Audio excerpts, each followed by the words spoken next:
You are looking at a Gerrard versus Scholes comparison, but then you've got to match it up to the formation you're playing. Okay, Nick, welcome back so soon. I wanted to talk about the one of the subplots of today's game, Adam Wharton. I know you love him. I think it's quite neat for this sort of piece, if you like, that we played against Wharton, Elliot Anderson against Forest the other week, and Carlos Baleba against Brighton as well. We've had a good look now, up close and personal, the three major alleged midfield targets, and there's no smoke without fire. We know that United are very closely monitoring all three. If you're Jason Wilcox, if you're Ruben Amorim and you're saying, right, okay, I'm going to get one of those guys, how would you compare them? How would you go about making a decision? Yeah, really tough question. I think first and foremost, all three players are fantastic. They have great quality. We've obviously discussed a few games ago Baleba's performance and his overall impact this year in the Premier League being, much less than last season, let's say. Um, but even Carlos Baleba is a great player. Let's make no mistake about it. After a superb season last season for Brighton, and then you've got Anderson and Wharton who've both done really well against us. I think that seems to be the spur, playing against Manchester United. Um, and where do you go about it? Yeah, I mean, you first of all going to start with what's the current needs, and it's not so much just the positional need of central midfield. It's what's the needs of the system. So, what does Ruben Amorim, what does his approach dictate we need in the middle of the park is the first question to ask. And against, for example, a 4-3-3 or a 4-2-1, 4-2-3-1 blueprint. And that's the first area to dig into. And then obviously secondary to that is who's staying next season. Is it going to be still Casemiro Fernandes? The likelihood, and if you're a betting man, is at least one of those players is moved on or moving on. Probably two, when you look at it. So you've potentially got, one or two massive holes in that midfield. So if we're going to stick with this 3-4-3 system, and Amorim's alluded this week that he might not in future, he's talked about potentially tweaking that from the outset, not just in game, which he talks about a lot. You are saying right. You need the ball moved into forward areas, final third as quick as possible. And if you take two of those three players, Anderson and Wharton, they offer a different approach, but more similar than say Baleba, who is renowned for his ball carrying, him, getting back in and making, countless, often double figure recoveries for Brighton, and then playing the ball simply. Whereas Anderson and Wharton are clearly tasked with moving that ball forward, often breaking lines. Anderson in particular likes to play the ball into the final third, often after a carry or a dribble. But you're right to say that I really do like Wharton. That's a personal point of view. I think his performance today, certainly in the first half, was exceptional. I like central midfielders. There is a bias there from myself that remind me of the Roy Keanes of the world, the Edgar Davids of the world. I mean, you could even say Zidane at times. My all-time favorite player. So receiving the ball in deep central midfield zones and letting the ball do the work. Letting that ball break lines. Whether that's over 10 meters, 5 meters, 25 meters, and allowing the ball to do the work, so to speak, to use the old cliche. And I thought Wharton did that superb today. He's only made, I think, 23 passes out of 28 today. The latter losses coming in the second half where we pressed him. But those 23 passes that did come off always had a rationale behind them, always had a meaning, always had an impact. And that's what you want to see from a central midfielder. When we just reeled off a list of players, the Manchester United one that also springs to mind is Paul Scholes. So, Scholesy, would be proud of some of these Wharton passes, and it's the quickness of thought that allows Wharton to do this. It's received on his right, it's played off with his left, and it's instantaneous. It's often done with first touch. There's definitely a Scholes-like presence to him, and he just looks diminutive, doesn't he? He walks around quite casually. He's quite a thin, frame, and he doesn't look very strong or particularly threatening. And yet he's causing this damage every time he receives with line breaking passes, progressive passes. As we said earlier, up there with some of the best in the Premier League. I think on average it's 9 to 11 progressive passes per 90. And that doesn't have to mean assists or into the final third. It just means that, you're playing that forward with momentum, and a progressive pass allows the other player to turn and cause issue. And that's what Wharton does so well. So, it's a long-winded answer to your question, and I don't know who you pick, but certainly Wharton carries the characteristics that the current 3-4-2-1 needs, because we tend to bypass that middle zone because we want the ball played quickly up to the final third. In terms of Elliot Anderson, who I think if you read between the lines, it looks like he might be the slight favourite, a slight preference, according to very well placed sources, should we say, in the media, and they're connected to the very top of United. We know that. So if Anderson is the likely one, he brings a lot more of it's more all action, isn't it? It's there's less subtlety, less nuance about it. Not to do him down or anything, but he evokes memories of. I mean, you've named him off camera. Who does he evoke memories of for you that were never played for us?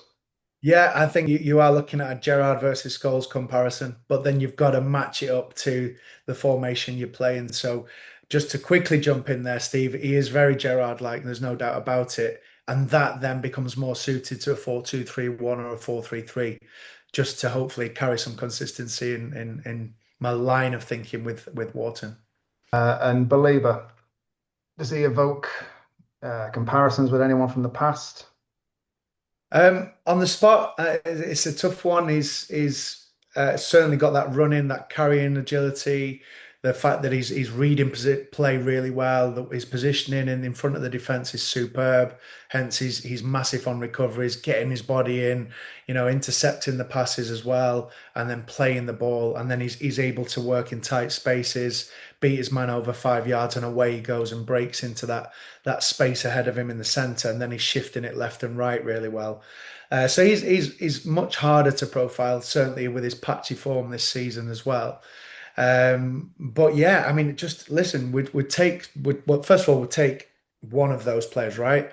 But if you could, you would want two of those players coming in, especially with the presumed outgoings in the summer. So um, there's no personal preference, right? So there's a bias towards Wharton in the way he's using the ball, and I just love the limited touches on the ball, but maximum damage, and that's what Scholesy was all about, what Zidane was all about, Edgar Davids, Clarence Seedorf. I could talk all day about the 90s and early noughties midfield superstars. So there is a bias there, but it's not to say that you're right. Anderson is clearly one of the favourites. There's been potentially even talks. I don't know. Good luck with Marinakis on that one, but there's that Gerrard approach to answer, which makes him that aesthetically pleasing midfielder, and I think he's going to go on to great things in the game. But for me, does he carry it a little bit too much? What would that mean in a 3-4-3? I don't know. So the quick, simple way of putting it, if you're in the 3-4-3, your wing backs are next to you in the double pivot. So your balls are more, as you're carrying it, you can be playing the balls in shorter distances. If it was a 4-2-3-1, he is that classic one that goes. So he's carrying it. The wider players then in the three in the second final line are wider, and he'd be much more useful there in playing the ball too. Let's say an Mbeumo or a Cunha in a 4-2-3-1, and that's where I think you'd see Elliot Anderson really come alive, and that's what you see with Tuchel's England, right? So it's interesting. As it stands, Anderson does improve the 3-4-3 clearly because he's a fantastic player.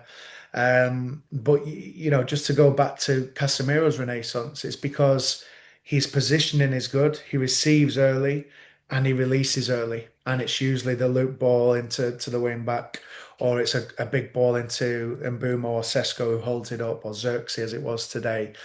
So it is about how that formation suits the midfielder you're about to buy. Now, if Amorim isn't the long-term aim, I would say straight away it's got to be Anderson. I'd even say Anderson and Wharton would complement so well in that narrow double pivot in a 4-2-3-1.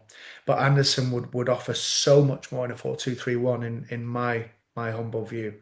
So it's an interesting one. It really is. It shouldn't be about which. Oh, that's a better player than that player. Oh, Anderson looks like the most complete player since Robson. I think we need to be a bit careful with those statements.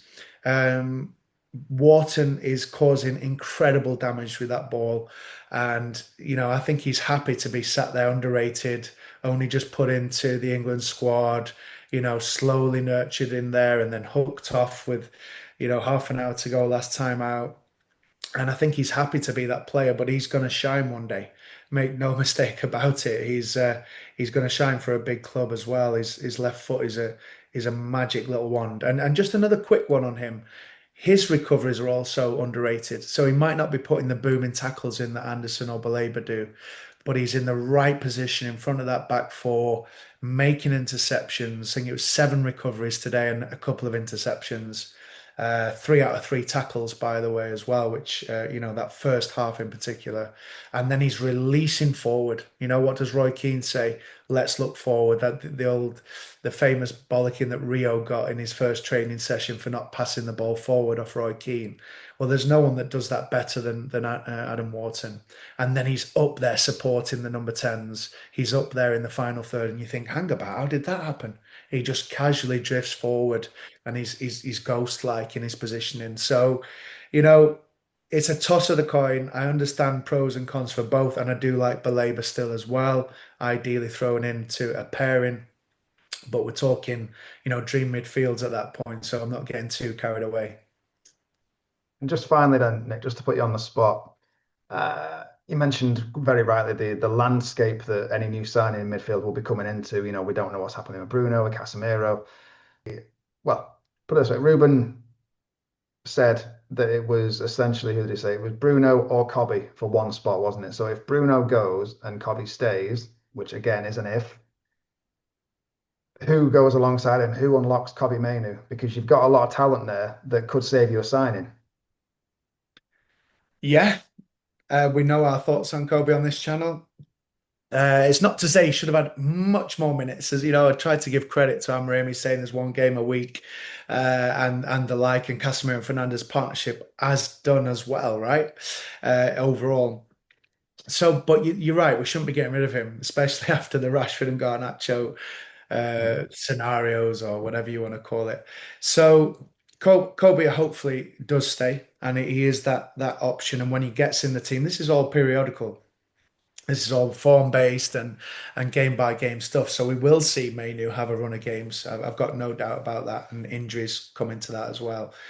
Who is he most paired with? I'm gonna chicken out a little bit and say it's back to that 4-2-3-1, 4-3-3 versus the current Amorim approach, and say that again the two very different solutions on offer there.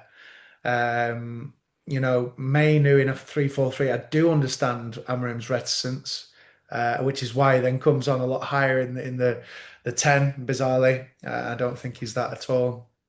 I think he's a 6 come 8 Kobbie who can, move forward like Baleba does as well, quick feet, getting the ball out wide, and then offering himself again. I prefer that when he offers deeper rather than ahead of the ball.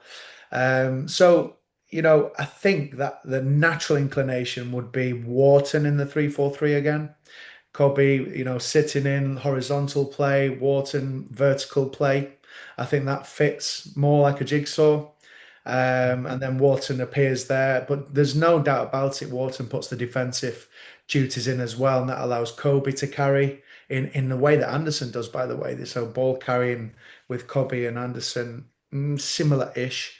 So yeah, I've bottled out a little bit, but I do want to emphasize my love, as everyone has talked about, for Elliot Anderson. We're not blind to his progress. Newcastle must be, shaking their head in dismay. Uh, Superb Gerrard-like player, I just question whether, the Gerrard-like players in a 3-4-3 is what's needed. He'll certainly improve things, and he loves that ball into the final third and then getting beyond and asking for it again. Um, but yeah, the bias is towards a Wharton and Kobbie. That's where I'm thinking right now. As you say, we'll take anyone. But yeah, that's great. Nick, thank you very much indeed. Cheers, Steve.